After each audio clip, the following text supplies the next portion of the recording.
Hello guys, இன்றைக்கி என்னோடய day routine vlog தான் ஷேர் பண்ணியிருக்கேன்.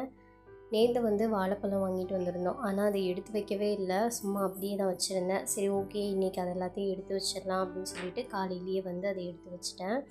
நான் ஆல்ரெடி ஒரு vlogல தான் பார்த்துருந்தேன், இந்த மாதிரி வாழைப்பழத்தை கட் பண்ணி வச்சுக்கிட்டோன்னா யூஸ் பண்ணுறதுக்கு கொஞ்சம் ஈஸியாக இருக்கும் அப்படின்னு. நான் அது பார்த்ததுலேருந்து ஒரு 3-4 தடவைக்கு மேலே அந்த மாதிரி தான் யூஸ் பண்ணிகிட்டு இருக்கேன். எனக்கு பாப்பா அவளாக தான் எடுத்து சாப்பிடுவாள். இப்படி இருக்கிறனால எந்த பிரச்சனையும் இல்லை, அவளாக அழகாக ஒன்று எடுத்து சாப்பிட்டுக்கிறா. ஆனால் இதுக்கு முன்னாடியெல்லாம் அந்த பக்கத்தில் இருக்க பழத்தெல்லாம் அப்படியே ஒரு மாதிரி நசுக்கி கண்டிப்பாக வேஸ்ட்டாக போச்சு. இப்படி பண்ணதுலேருந்து அந்த இது கொஞ்சம் குறைஞ்சிருக்கு.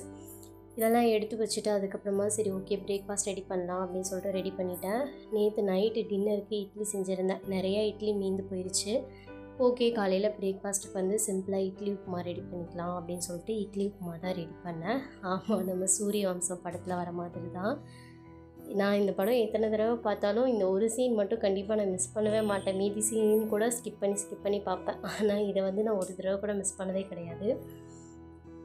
பிரேக்ஃபாஸ்ட் உப்புமா மட்டும் ஃபுல்ஃபில் ஆன மாதிரி ஒரு ஃபீல் இல்லாமல் இருந்துச்சு. சரி ஓகே, ஒரு டீ போட்டு குடிக்கலாம் அப்படின்னு சொல்லிட்டு ஒரு பிளாக் டீ ரெடி பண்ணி நான் குடித்தேன். பாப்பாவுக்கு பாலாத்தி கொடுத்தேன்.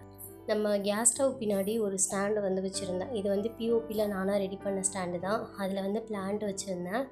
ஆனால் அதே இடத்துல பார்த்து எனக்கு போர் அடிச்சிருச்சுன்னு நினைக்கிறேன். சரி ஓகே, அதை ஒரு பிளான்ட் ஸ்டாண்டாக நம்ம கீழே வச்சுக்கலாம் அப்படின்னு சொல்லிட்டு அதை தரையில் வச்சு அதில் ஒரு 4 பிளான்ட் செட் பண்ணி வச்சுருக்கேன். ஆனால் அது அந்த பிளாஸ்டிக்கில் இருக்கிறது பார்க்குறதுக்கு கொஞ்சம் ஒரு மாதிரி இருக்குது. ஆனால் அதில் பெயிண்ட் பண்ணால் நல்லாயிருக்கும்னு நினைக்கிறேன். கண்டிப்பாக ஒரு தடவை அதை பெயிண்ட் பண்ணணும். நான் எப்போவுமே மதியத்துக்கு மேலே நாளைக்கு என்ன சமைக்கணும் அப்படின்றது நான் ரெடி பண்ண ஆரம்பிச்சிருவேன். கீரை இன்றைக்கி ஃப்ரெஷ்ஷாக வந்திருந்தது. சரின்னு கீரை வாங்கினேன்.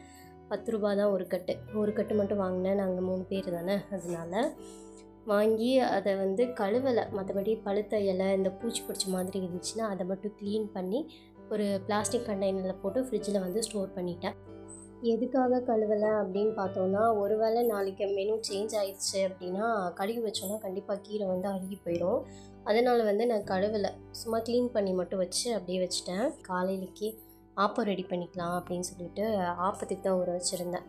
பச்சரிசி, உளுந்து, வெந்தயம் 3 மணிக்கு மேலே தான் ஊற போட்டேன். ஏன்னா பச்சரிசி சீக்கிரம் ஊறிடும் இல்லையா, ஒரு 2 மணி நேரம் ஊறினாலே போதுமானது. அதனால் 3 மணி போல் தான் நான் ஊற போட்டிருந்தேன்.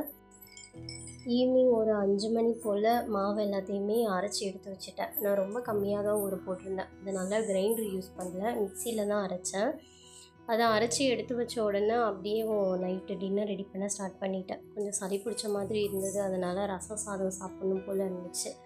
அதனால் கொஞ்சமாக ஒயிட் ரைஸ் வடிச்சிட்டு ரசத்துக்கு ரெடி பண்ணி நைட்டு அப்படியே டின்னரும் அதோட ஈஸியாகவே முடிஞ்சிருச்சு. இந்த வீடியோ உங்களுக்கு கண்டிப்பாக பிடிச்சிருக்குன்னு நினைக்கிறேன். நம்மளோட சேனலில் டெய்லி விலாக் கண்டிப்பாக தினமுமே வந்துடும் லாங் வீடியோவாக. உங்களுக்கு வீடியோ பிடிச்சிருந்துச்சுன்னா மறக்காமல் சேனலை சப்ஸ்கிரைப் பண்ணிக்கோங்க. லைக் பண்ணுங்கள், ஷேர் பண்ணுங்கள், கமெண்ட் பண்ணுங்கள். தேங்க்ஸ் ஃபார் வாட்சிங். Keep supporting me. பை.